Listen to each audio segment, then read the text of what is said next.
नमस्कार बंधू भगिनींनो, सुविचार देती जीवना आकार या संबंधाने मागील 4 ते 5 व्हिडिओमधनं आपण खऱ्या अर्थानं चांगल्या विचारांचा म्हणजे सुविचारांचा जागर घालतो आहोत। आपल्या मानवी जीवनाला खऱ्या अर्थानं आकार देण्याचं काम हे सुविचार करतात।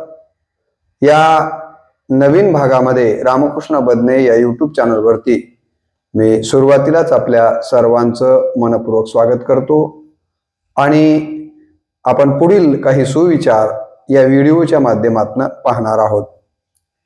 काय म्हटलं गेले बघा, वेळ निघून गेल्यावर सुचलेला विचार व पिके जळून गेल्यावर पडलेला पाऊस याची किंमत सारखीच आहे। वेळ निघून गेलेली आहे आणि पुन्हा आपल्याला विचार सुचलाय की अरे आपण असं केलं असतं तर चांगलं झालं असतं, आपण तसं केलं असतं तर आणखीन चांगलं झालं असतं। परंतु मी मागेही म्हटलं आपल्याला की अब क्या पछताकर जब चिड़िया चुग गई खेत। एकदा वेळ निघून गेली, जो बीत गई सो बात गई। वेळ निघून गेल्याच्या नंतर त्याबद्दलचा विचार करणं म्हणजे तसं आहे जसं की पिकं वाळल्याच्या नंतर पावसाचं आगमन होणं किंवा पाऊस पडणं। एकदा पीक वाळल्याच्या नंतर, पिकं वाळून गेल्याच्या नंतर पडलेल्या पावसाचा काय उपयोग आहे का? तसा वेळ निघून गेल्याच्या नंतर कुठल्याही प्रकारचा असू द्या, तो विचार आपल्या मनामध्ये येणं काही महत्वाचा आहे असं वाटत नाहीये, नव्हे तो महत्वाचा नाहीच आहे। आणि म्हणून जो काही विचार आपल्याला करायचा आहे तो वेळेत आणि जेव्हा त्याची गरज आहे तेव्हा जर तो केला तर त्या चांगल्या विचाराचा फायदा तो विचार केल्याने विचार करणाऱ्याला होऊ शकतो। अन्यथा पाऊस वाळलेल्या पिकावर पडल्यासारखं होतं। ही गोष्ट आपण लक्षात घेऊन वेळीच चांगला विचार करायला किंवा त्या विषयाच्या अनुषंगाने विचार करायला आपण तयार झालं पाहिजे, तयार असलं पाहिजे। हा अत्यंत महत्वाचा किंवा मोलाचा सल्ला हा सुविचार आपल्या समोर ठेवतो। पुढे काय म्हणतात बघा, पुढचा सुविचार, जीवनातील काही पराभव हे विजयापेक्षाही अधिक उन्नत करणारे व उदात्त असतात। म्हणजे प्रत्येक वेळेला माणूस विजयी झाला म्हणजेच चांगली गोष्ट आहे असं नाहीये। काही पराभव असे असतात की विजयापेक्षा देखील आपल्याला बरंच काही ते देऊन जातात आणि म्हणून आपण म्हणतो ना, अपयश ही यशाची पहिली पायरी आहे असं आपल्याकडे म्हटलं जातं। म्हणून विजयाने एखाद्या वेळेस माणसामध्ये सततचा विजय मिळत गेल्यास माणसाच्या मनामध्ये उन्मत्तपणा येऊ शकतो। माणूस कदाचित चौफेर बनण्याऐवजी त्याचा विचार संकुचितही बनण्याची शक्यता नाकारता येत नाही आहे। आणि म्हणून जीवनामध्ये कधी कधी पराभवाचे क्षण देखील येणं गरजेचं असतं, कारण त्याशिवाय विजयाचं महत्व आपल्या लक्षात येत नाही आहे। आणि म्हणून जीवनामध्ये काही पराभव असे असतात की जे विजयापेक्षा श्रेष्ठ असतात। काही पराभव कसे असतात तर ते विजयापेक्षा श्रेष्ठ असतात, कारण तुम्ही जरी पराभूत झालात तरी जो तुमच्या विरोधामध्ये विजयी झालेला आहे त्याची उंची तुमच्यापेक्षा किती खुजी आहे हे जेव्हा लोकांच्या किंवा लक्षात येतं तेव्हा तुमचा पराभव देखील तुम्हाला जीवनामध्ये पुढे घेऊन जाण्यासाठी महत्वाचा ठरतो, विजयापेक्षा अधिक उन्नत करणारा असतो, अधिक उदात्त करणारा असतो।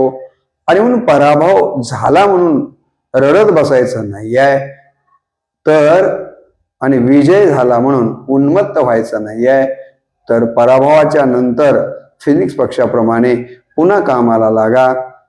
निश्चितपणे हा तुमचा पराभव विजयापेक्षा बरंच काही जास्तीचं भविष्यात देऊन गेल्याशिवाय राहणार नाही आहे, हे देखील इथं लक्षात घेणं गरजेचं आहे।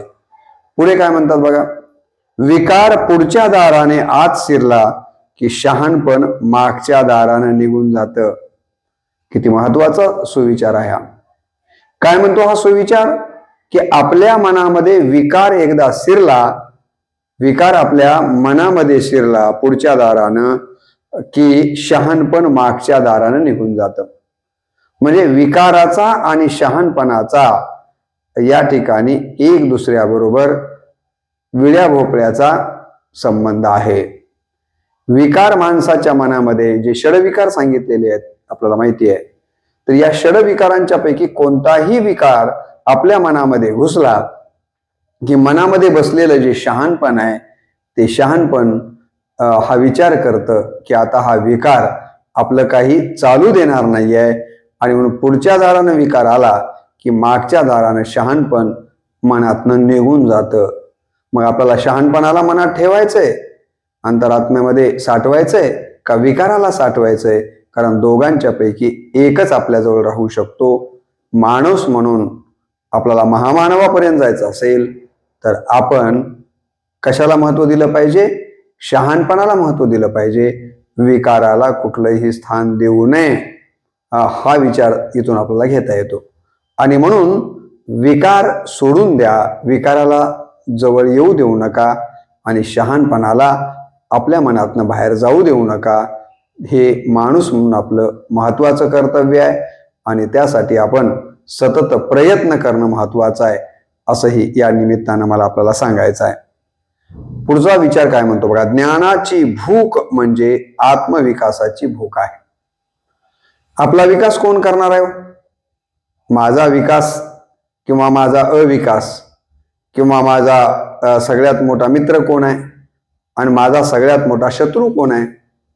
तर सगळ्या विचारवंतांनी संतांनी हेच सांगितलं की तूच आहेस तुझ्या जीवनाचा शिल्पकार.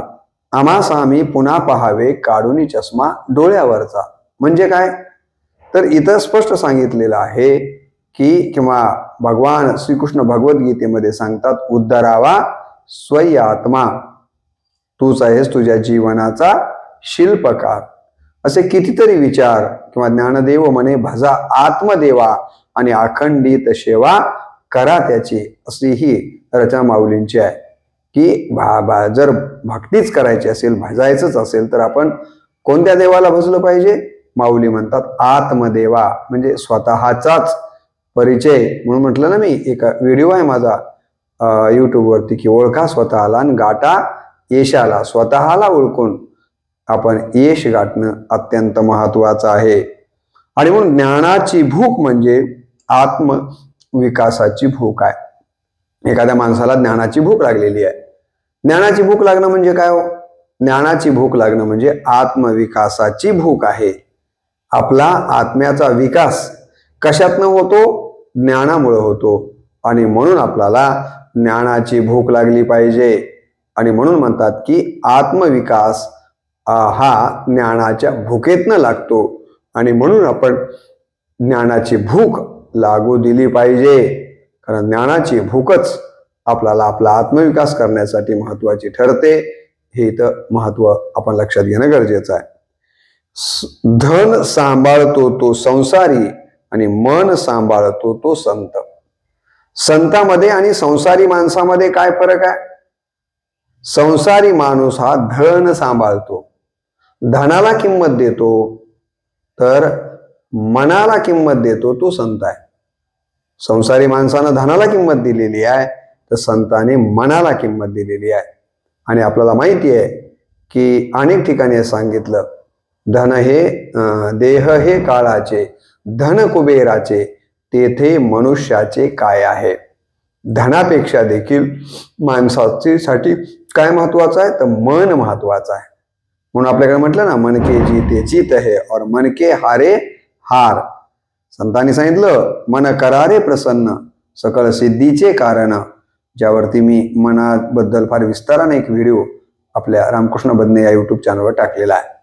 संतांना माहिती आहे की धन आता आहे, उद्या असणार नाही आहे. धनाचं काही खरं नाही, लक्ष्मी चंचल आहे असं आपण म्हणतो, परंतु मनही मात्र आपल्याला महत्वाचा मार्गावर घेऊन जाण्याचं काम करू शकतं. ज्याचं मन पवित्र आहे, शुद्ध आहे, त्याच्याकडं धन आपोआप चालून येऊ शकतं. परंतु धन आहे पण मनाची शक्ती जर आपण गमावलेली असेल तर त्या धनाला काहीही किंमत नाही आहे. परंतु संसारी लोकांच्या हे लक्षात येत नाही आहे. संसारी लोक मनापेक्षा धनाला जास्त महत्व देतात. तर संतांना हे माहिती आहे की धनात काही पडलेलं नाही आहे, धनापेक्षा मन महत्वाचं आहे. आणि म्हणून ज्यांनी मनाला महत्त्व दिले ते संत झाले आणि ज्यांनी धनाला महत्त्व दिलं ते संसारी झालेले आहेत. आणि म्हणून आपण कशाला महत्त्व द्यायचंय, तर आपण धनाला महत्त्व द्यायचं नाही आहे, तर मनाला महत्त्व दिलं पाहिजे. हा विचार इथे आपल्याला पाहायला मिळतो. धनाचे दुसरे नाव अर्थ, पण तोच करतो मोठा अनर्थ. धनाला आपल्याला माहिती आहे की एक नाव काय आहे, तर अर्थ असं म्हटलं गेलेलं आहे. धर्म अर्थ काम मोक्ष असं आपण म्हणतो. धनाचा दुसरा एक नाव काय, अर्थ आहे. परंतु हे धन जर आपण चांगल्या पद्धतीने वापरलं नाही तर हेच धन अनर्थ करायला मागं पुढं पाहत नाही आहे. या धनामुळे कितीतरी अनर्थ झालेले आपण इतिहासापासून वर्तमानापर्यंत वाचलेले आहेत, ऐकलेले आहेत, काही वेळा आपणही अनुभवलेले आहेत. आणि म्हणून धनाचा अर्थ म्हणजे धन कशासाठी वापरायचं हा जर त्याचा खरा अर्थ कळाला तर ठीक आहे. आणि आपल्याला धनाचा खरा अर्थ जर नाही कळाला तर धनातनं आपल्याला अनर्थाला समोर जावं लागू शकतं. म्हणून धन या शब्दातच अर्थ धरलेला आहे, पण तो अर्थ तत्वज्ञ संत लोकांच्या लक्षात येतो, सर्वसामान्य माणसांच्या लक्षात येत नाही आहे. आणि म्हणून धनाच्या फार मागं लागून एके दिवशी हेच धन त्याला अनर्थाला कारण ठरू शकतं. यासाठी आपण धनाचा अर्थ समजून त्याचा वापर करायला शिकलं पाहिजे, असा एक संदेश हा सुविचार आपल्याला देऊन जातो.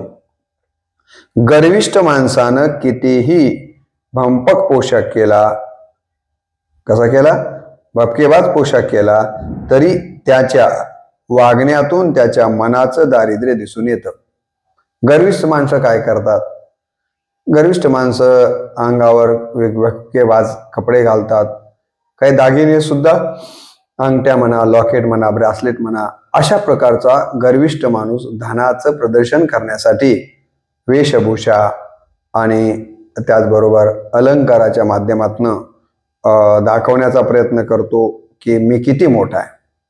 परंतु हा सुविचार सांगतो की हे कुठपर्यंत तो मोठा आहे असं लोकांना वाटेल, जोपर्यंत त्याची संगत आपल्याला घडणार नाहीये तोपर्यंत. परंतु जेव्हा त्याच्या सोबत आपण वागायला लागू, वागण्यातून मात्र पटकन लक्षात येतं की अरे हा बाह्य पोशाखाने अलंकाराने काय वाटतोय, मोठा वाटतो. परंतु तसं पाहिलं तर याचं मन मात्र अत्यंत दरिद्री आहे. माणूस तनाने वरच्या पोशाखाने कितीही श्रीमंत असला तरी ते चिरंतन टिकणारी श्रीमंती नाही आहे. खरी चिरंतन टिकणारी श्रीमंती जर काय असेल तर तुमच्या मनाची श्रीमंती आहे. आणि म्हणून आपण कोणत्या श्रीमंतीला महत्त्व दिलं पाहिजे, मनाच्या श्रीमंतीला महत्त्व दिलं पाहिजे. पण धनाढ्य लोक हे धनाच्या श्रीमंतीला, वरवरच्या देखाव्याला महत्त्व देतात. तर खरं तर आपण आणि लोक देखील अशा वरवरच्या देखाव्यालाच भुलून त्याला मोठं समजायला लागतात. परंतु असं न समजता आपण काय केलं पाहिजे, तर त्याच्यातल्या मनाच्या मोठेपणाला जाणून घेऊन त्यावरून त्याचं मोठेपण लक्षात घेतलं पाहिजे.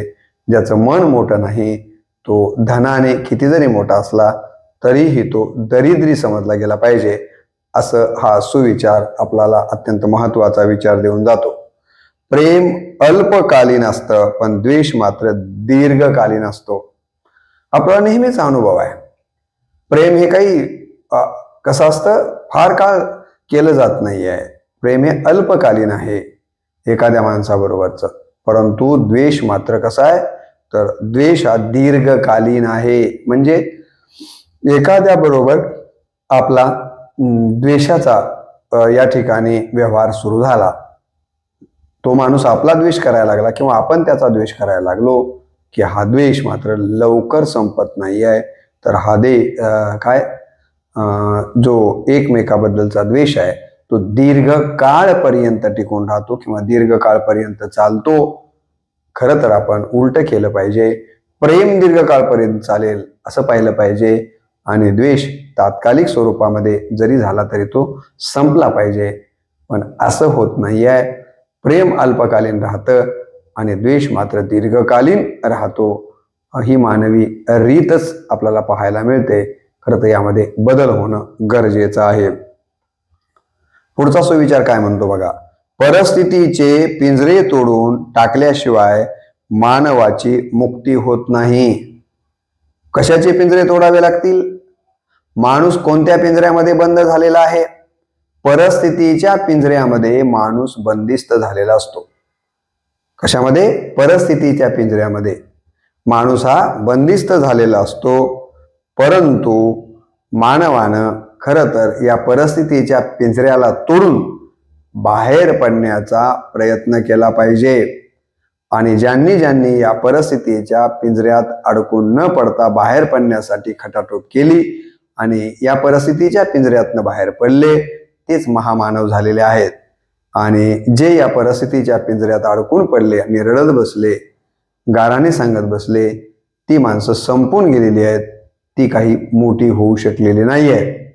म्हणून आपण काय केलं पाहिजे तर परिस्थितीच्या पिंजऱ्यातून बाहेर पडून या ठिकाणी मोठं बनण्याचा प्रयत्न केला पाहिजे. त्याशिवाय आपली मुक्ती खऱ्या अर्थानं होऊ शकत नाहीये. प्रत्येक विचार हा सुविचार नसतो. उगीच कुठला बी विचार सांगितला म्हटले हे सुविचार आहे तर तो सुविचार होऊ शकत नाहीये. सुविचार हा विचारांपेक्षाही वरच्या दर्जाचा आहे. त्यामुळं प्रत्येक विचार सुविचारच असेल असं मानण्याचं काही कारण नाहीये. पुढे म्हटलंय मन, अंगण व हिशोब नेहमी स्वच्छ ठेवा. किती महत्वाचा विचार दिलाय बघा. अत्यंत महत्वाचा हा सुविचार आपण लक्षात घेतला पाहिजे. काय काय गोष्टी आपण आयुष्यामध्ये स्वच्छ ठेवल्या पाहिजेत? माणसानं आपलं स्वतःचं मन सतत स्वच्छ ठेवलं पाहिजे. पहिलं काय सांगितलं की आपण आपलं मन स्वच्छ ठेवावं. दुसरी गोष्ट आपण आपलं अंगण स्वच्छ ठेवलं पाहिजे. कारण अंगणावरूनच घराची कळा लक्षात येते, मनावरूनच आपलं वर्तन लक्षात येतं. आणि तिसरं सांगितलं की हिशोब देखील स्वच्छ ठेवला पाहिजे. हिशोबामध्ये जर अस्वच्छता म्हणजे घोटाळा झाला तर ते देखील चालत नाही आहे. आणि म्हणून मन आणि अंगण आणि हिशोब या तीन गोष्टी आपण सतत स्वच्छ ठेवल्या पाहिजेत. तरच आपल्याला खऱ्या अर्थानं मानव म्हणता येईल किंवा मानव म्हणून आपल्याला चांगल्या प्रकारे जीवन जगता येईल. ज्याला मन, अंगण आणि हिशोब स्वच्छ ठेवता येत नाही आहे त्यांना मात्र जीवन जगताना अनेक अडचणींना सामोरं जावं लागतं. म्हणून मन, अंगण आणि या ठिकाणी मन, अंगण आणि हिशोब या तिन्ही गोष्टी आपण सतत काय केल्या पाहिजेत तर स्वच्छ ठेवण्याचा प्रयत्न केला पाहिजे. पुढे काय म्हणतो बघा. संधी म्हणजे वाहते पाणी आहे. संधी म्हणजे काय आहे? वाहतं पाणी आहे. जसं की आपण पावसाळ्यात बघतो की ओढ्या नाल्याचं पाणी काय सतत वाहत असतं. तसं संधी हे वाहतं पाणी आहे. त्याचा कसा उपयोग करायचा हे ज्याचं त्यानंच ठरवायचं असतं. आता मला सांगा की हे वाहतं पाणी आहे. या पाण्याचा वापर आपण कसा करायचा? ज्याचे त्यानं ठरवायचं आहे. पाणी तर वाहून चाललेलं आहे. त्या पाण्यानं काही आपल्याला बाग बगीचा फुलवायचा आहे का? त्या पाण्याला आणखीन कुठल्या वेगळ्या कामासाठी वापरायचंय हे ज्याचे त्यानं ठरवायचंय. तसंच या ठिकाणी माणसाच्या जीवनामध्ये संधी येते. त्या संधीचं सोन्या करायचंय का संधीची चांदी करायची आहे का संधीचं लोखंड करायचंय? काय करायचंय हे आपल्या हातामध्ये आहे. आणि म्हणून आपण काय केलं पाहिजे तर या संधीचं सोनं करण्याचा प्रयत्न केला पाहिजे. संधी हातातून निघून जाणार नाही याची काळजी निश्चितपणे घेतली पाहिजे. शिक्षक वर्ग हा राष्ट्रातील सारथी वर्ग आहे. किती महत्वाचा विचार हा सुविचार आपल्या समोर ठेवतो बघा. काय सांगितलं त्यांनी? शिक्षक हा राष्ट्राचा सारथी वर्ग आहे. कसला वर्ग आहे? सारथी. म्हणजे या देशाचा विकासाचा असो, महत्वाचा विकासाचा गाडा जो ओढायचा आहे किंवा त्याला योग्य दिशेने घेऊन जायचा आहे तर त्यासाठी महत्वाचा सारथी असतो. आणि हे सारथ्य जर कोण करत असेल देशाचा तर ते शिक्षक आहेत. आणि म्हणून आपण शिक्षकाला महत्वाचं स्थान दिलं पाहिजे. पुढे काय म्हणतात, नारळ आणि माणूस दर्शनी कितीही चांगला असला तरी नारळ फोडल्याशिवाय आणि माणूस जोडल्याशिवाय कळत नाही आहे. किती महत्वाचा विचार आहे. नारळही बघा, माणूसही बघा, दर्शनी खूप चांगले दिसतात, दोन्हीही खूप चांगले दिसतात वरून बघितल्यानंतर, परंतु नुसतं वरून बघून याची किंमत आपल्या लक्षात येणार नाहीये. तर ते म्हणतात की नारळ फोडल्याशिवाय चांगला आहे का वाईट आहे कळत नाही, आणि माणूस जोडल्याशिवाय त्याचंही वरचं दिसणं आणि आजचं असणं हे लक्षात येत नाही आहे. आणि म्हणून या दोन उदाहरणाच्या माध्यमातून अत्यंत महत्वाचा संदेश हा सुविचार आपल्याला देतो. चांगल्या कामाला मांजरापेक्षा माणसेच जास्त आडवे येतात.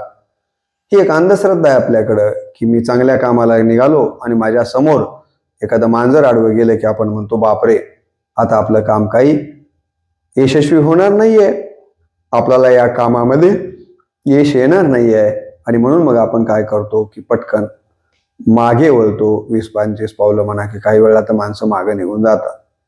परंतु या ठिकाणी हा सुविचार सांगतो की चांगल्या कामाला मांजरं आडवी येतात का, तर नाही आहे. चांगल्या कामाला मांजरांपेक्षा कोण आडवे येतात जास्त, माणसंच जास्त आडवे येतात. आणि म्हणून मांजराला बिचाऱ्याला बदनाम करू नका, आणि मांजरावरती ठपका ठेवण्यापेक्षा चांगल्या कामाला मांजरं कधीच आडवे येत नाही आहेत. चांगल्या कामाला जर आडवंच कोण येत असेल तर ते माणसं येतात, आणि ही आपण गोष्ट लक्षात घेतली पाहिजे. जगाचा कधी काळी उद्धार झाला तर तो शिक्षकांकडूनच होईल. किती महत्वाचा विचार आहे. जगाचा उद्धार कोण करणार आहे.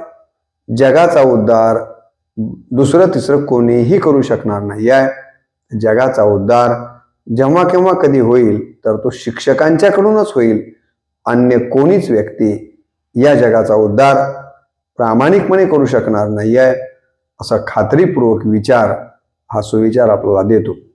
म्हणजेच शिक्षकांच्या वरती किती मोठा विश्वास या ठिकाणी टाकला गेलेला आहे हे आपल्या लक्षात आल्याशिवाय राहत नाहीये. पुढे काय म्हणतो बघा, मोठा माणूस तोच असतो जो सोबतच्या माणसाला कधी छोटं समजत नाही. मोठा माणूस कोण आहे.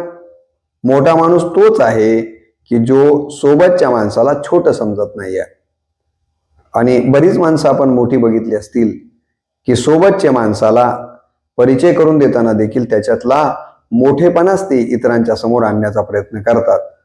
पण जे लोक मनानं छोटे असतात, पदानं मोठे असतील ते, परंतु मनानं छोटे असतील आणि ते जर सोबतच्या माणसाला छोटं समजत असतील तर निश्चितपणे ही व्यक्ती मोठे नाही आहेत. मोठे माणसं कोण आहेत की जे सोबतच्या माणसाला कधीच छोटं समजत नाही आहेत.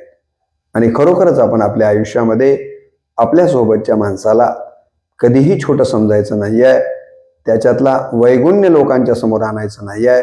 त्याच्यातला चांगुलपणा, त्याचं मोठेपण इतरांच्या समोर आपण मांडलं पाहिजे.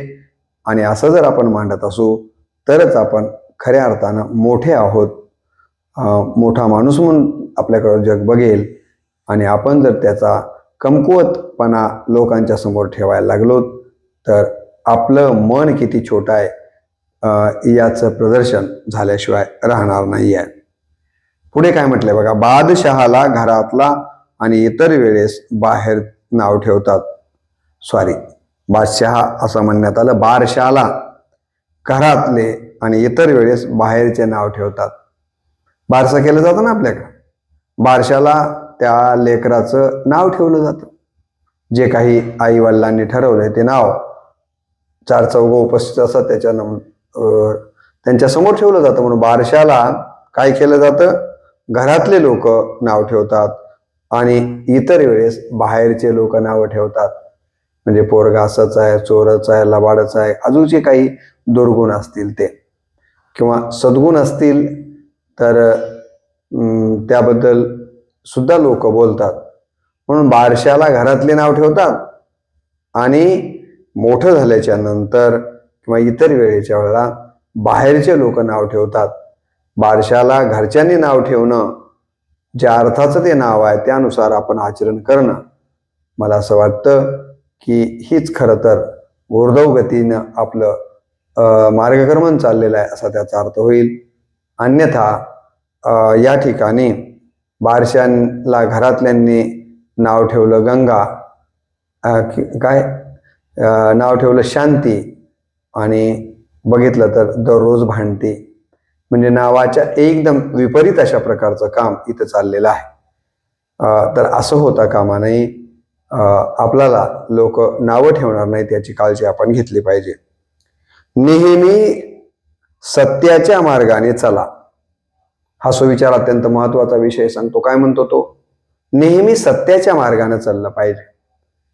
सत्य परेशान हो सकता है लेकिन पराजित नहीं, असा सुविचार मी वाचलेला आहे. म्हणून काही जरी झालं तरी आपण सत्याचा मार्ग सोडायचा नाहीये. या मार्गाने अपघात कमी होतात. कारण सत्याचा मार्ग जरी चालताना कठीण असला, सत्याच्या मार्गाने चालताना बाकीचे लोक जरी आपल्या बरोबर नसले तरी चालतं. कारण या मार्गाने जाताना अपघात कमी होतात. अपघात विरहित, एखादा झाला तर होईल अपघात, परंतु अपघात विरहित अशा प्रकारचा हा रस्ता आहे.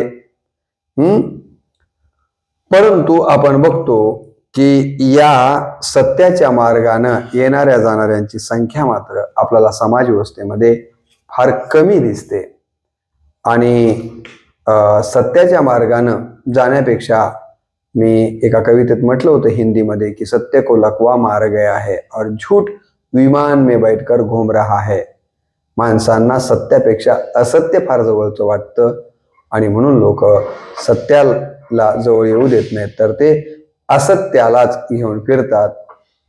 हे काही बरोबर नाही आहे. हा सुविचार सांगतो की आपण सत्याच्या सोबत राहण्याचा प्रयत्न केला पाहिजे.